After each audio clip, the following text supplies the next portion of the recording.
In the 1980s, one of my favorite cartoon shows was Dungeons and Dragons. It's a cool fish out of water story about kids who got sucked into another world through a ride. And it was very interesting and very cool and very telling. And also, sadly, did not end. Ever since that cartoon aired, I've really wanted action figures from the cartoon.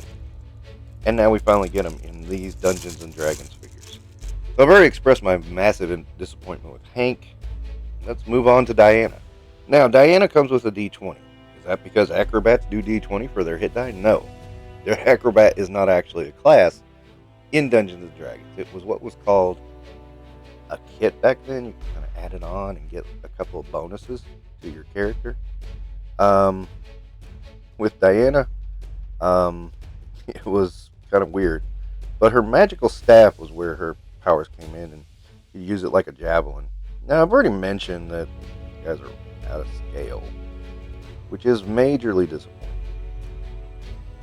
Diana's cool, but something off about her hair.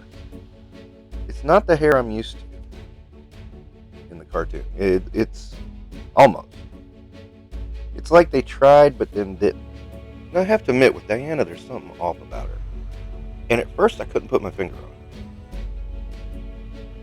it. At first, I thought it was just the hair, but then, no, there's something else. There's something aesthetically wrong. I mean, I had dismissed this on Hank because of the stupid expression they gave him. But here, it's more apparent in, gosh, for lack of a better term, she looks too cartoony. Hold up. Before you start slamming me on that one, I don't mean she should look animated, not cartoony. Look at Bishop here. Bishop looks animated. I mean, he looks like he comes from animation. It's very apparent. That's not so bad because animation and comics are kind of in a similar vein. But this, I don't know, it's not, I'm trying to put my finger on it. It's like from a little kid's cartoon. And it's totally the face. Totally. It does not look like Diana. It looks like someone else. I can't place what it looks like. But it's off. It's way off. And that aesthetic kind of bothers me too. And looking back at Hank, yeah, he's got the same problem. It's weird. But added to the Hank is the stupid expression that totally messes up the character. And that's the problem you have there. But what? I don't know what they were thinking with this. I don't know what they were going for. Really don't. And as far as her outfit, it seems pretty accurate. Her joints are very stiff, and I was very hesitant about moving them. Because again, we know there's been some issues with breakage in these figures. I mean, especially when you get them at a much more discounted price. Now, a really odd thing is her staff.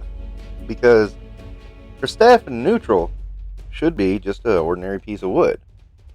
It's only when she starts using it does it glow green. Instead, they chose to mold it in green in both instances, except one green's a little darker than the other. So, whatever.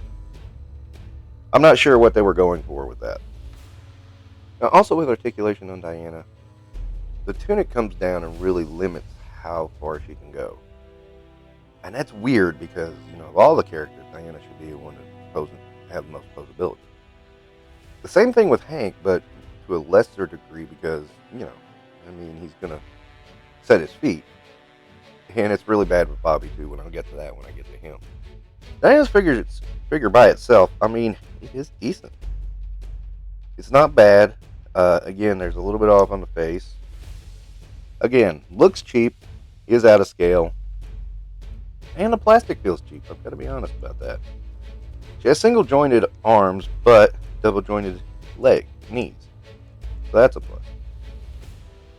This one is a lot better than Hank, though. At least her expression is a little closer to what you would expect the character to be. A little bit happy, but ready to throw down. She's not perfect. Not by a long shot, but if this whole line had come out a little bit more like this, I think I would have been a lot happier.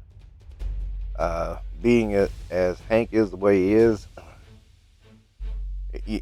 your lead guy is already down, and then your secondary in Diana is just okay. This is not looking good for this line. I have to say, it's a line I really want to be behind, but man, they're not giving me much to work with. All right, that's going to wrap up this episode of Infinite Realms. Don't forget to like and subscribe.